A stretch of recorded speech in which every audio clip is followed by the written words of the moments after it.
তেওঁলোক আৰু বাহিৰলৈ ওলাই আহি মুকলি আকাশখন কোনোদিন চাবলৈ নাপায়। হয়নে নহয় ৰাইজ? হয়নে নহয় ৰাইজ? হয়নে নহয় ৰাইজ? আপোনালোকে কি ভাবে বৰ্তমান চৰকাৰখনে যিটো তদন্ত কৰি আছে তাত আপোনালোক সন্তুষ্ট হয়নে নহয়? মই আকৌ সুধিছো, সকলো মিডিয়া ইয়াত আছে, মই আপোনালোকৰ সকলোকে সুধিছো, বৰ্তমান চৰকাৰখনে যিটো তদন্ত কৰি আছে এই তদন্তত আপোনালোক সন্তুষ্ট হয় নে নহয়? সন্তুষ্ট হয় নে নহয়? অসমৰ মানুহ জুবিন দা আমাৰ প্ৰাণৰ শিল্পীজনৰ মৃত্যু যিটো হৈছে, হত্যাকাণ্ড যিটো হৈছে, তাৰ যি বিচাৰ চলি আছে, তাৰ যি তদন্ত চলি আছে, এই তদন্তক লৈ মুঠেও সন্তুষ্ট নহয়। আৰু সেইকাৰণে চৰকাৰক ইয়াৰ পৰা সকীয়াই দিছো, স্পষ্ট বাক্যৰে সকীয়াই দিছো, হিমন্ত বিশ্ব শৰ্মা ডাঙৰীয়াক সকীয়াই দিছো, পলিটিক্স নকৰিবা বন্ধু।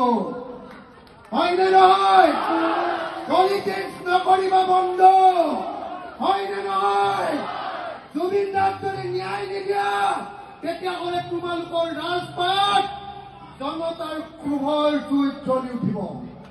হয়নে নহয় ৰাইজ? হয়নে নহয়? হয়নে নহয়? হয়নে নহয়? কৈ আছে ৰাজনীতি কৰিছে, আমি ৰাজনীতি কোনেও কৰা নাই। অসমত জুবিন দাক লৈ অকল ৰাজনীতি কৰিছে হিমন্ত বিশ্ব শৰ্মা আৰু বিজেপি চৰকাৰে। তাৰ বাহিৰে পৃথিৱীত কোনেও ৰাজনীতি কৰা নাই। কোনেও এটা দিনো একেলগে মিটিং কৰিবলৈ যাব পৰা নাই।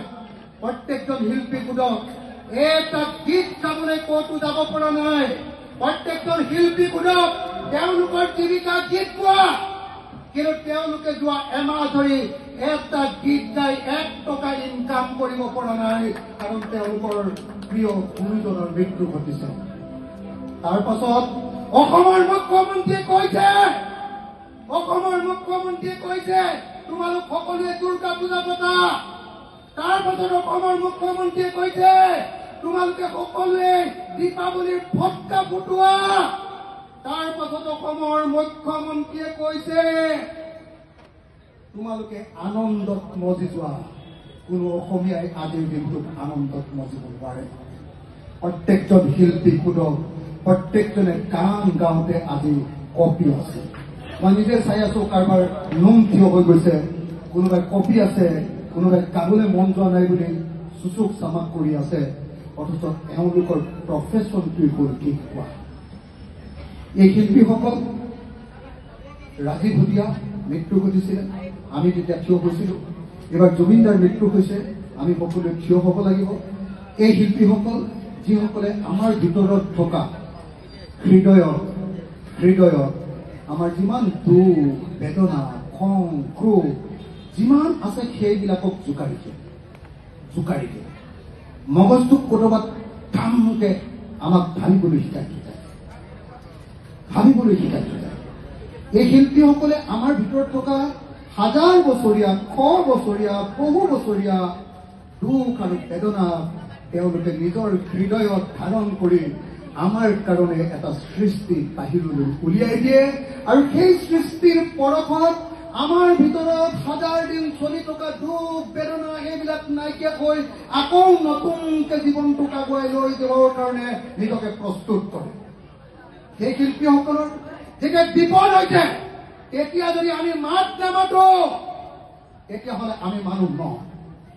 জুবিন দাৰ যেতিয়া মৃত্যু হৈছে তেতিয়া অসমৰ প্ৰত্যেকজন নাগৰিকে যদি মাত নামাতে তেতিয়াহ'লে তেওঁ জীয়াই থকা মানুহ হিচাপে জীয়াই থকাৰ কোনো অৰ্থ নাই।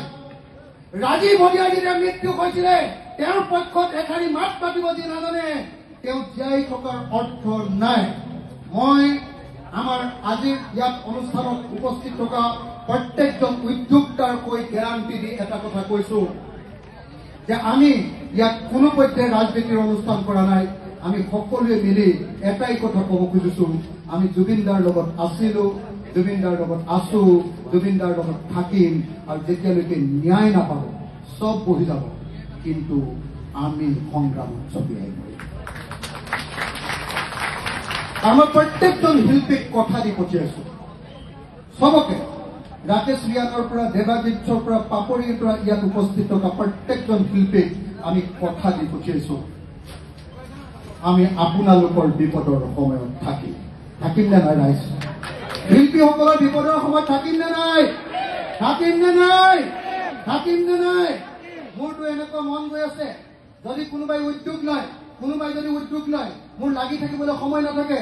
মই ভাবো জুবিন দাৰ নামত, জুবিন দাই বহুতক সহায় কৰিছিলে, জুবিন দাৰ নামত আমাৰ দুৰ্গত শিল্পীসকলৰ কাৰণে এটা ফাণ্ড কৰা হওক, আৰু মই আমাৰ ৰাইজৰ দলৰ হৈ সেই ফাণ্ডটোলৈ প্ৰথমতে 5 লাখ টকাৰ এখন চেক প্ৰথমতে আগবঢ়াম। আৰু মই সকলোকে অনুৰোধ জনাম যে জুবিন দা মানে শিল্পী সাহায্য নিয়াত জাতীয় এনেকুৱা এটা ফাণ্ড কৰক শিল্পীসকলৰ কাৰণে। আমাৰ ৰাইজৰ দলৰ পৰা আমি 5 লাখ টকাৰ এখন চেক দিম, আৰু মই বহুত মানুহৰ পৰা তেনেকে তুলি দিম, সকলোকে কম তেওঁলোকক একদম লিগেলি তাক দিবৰ কাৰণে। আমি 1 কোটি 2 কোটি মান টকা যদি তুলিব পাৰো, মই পাৰিম। আপোনালোকে যদি ভাবে কোনোবা শিল্পীয়ে যদি অকণমান লৈ দিয়ে, মই খালি লাগি থাকিবলৈ সময় নাই, মই কামটোহে কৰি দিব পাৰিম, মই পইচাখিনিয়ে তুলি দিব পাৰিম, চেকখিনিয়ে তুলি দিব পাৰিম। যদি কোনোবাই অকণমান ক্ষেত্ৰত থাকে, তেতিয়াহ'লে দুৰ্গত শিল্পীসকলৰ কাৰণে আমি এটা পুঁজি কৰি লোৱা ভাল পাম। বহুত কষ্টত, ধন্যবাদ, বহুত কষ্টত শিল্পীসকল চলে। মই এতিয়া সুৰেখা চেত্ৰীক তেখেতৰ